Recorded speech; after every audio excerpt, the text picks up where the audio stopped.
اللہ رب العزت نے کائنات کے اندر اپنی کئی قسم کی مخلوقات کو بھیجا۔ حضرت انسان کو اشرف المخلوقات بنا کر بھیجا، لیکن ساتھ میں یہ بھی فرما دیا کہ خلق الانسان ضعیفا، کہ انسان بہت زیادہ کمزور ہے۔ وَكَانَ الْإِنسَانُ عَجُولًا، انسان بہت جلد باز ہے۔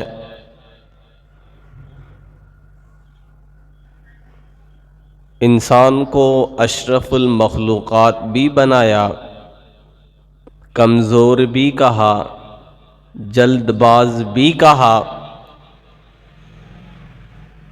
اور ان الانسان لفی خسر بھی کہہ دیا۔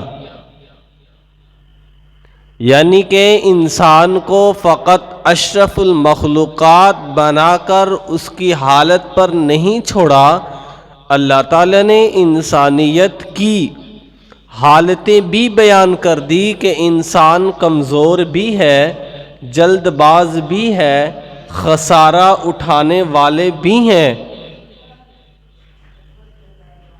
جلد باز اتنا ہے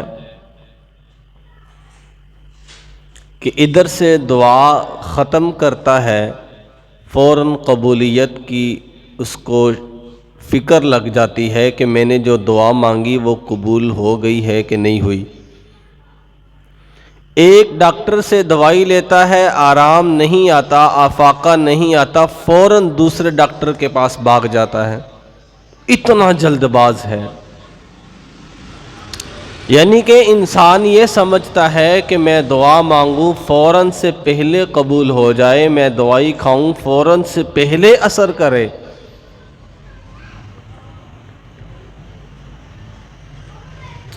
اور کمزور اتنا ہے کہ ذرا سی بات بھی برداشت نہیں کرتا۔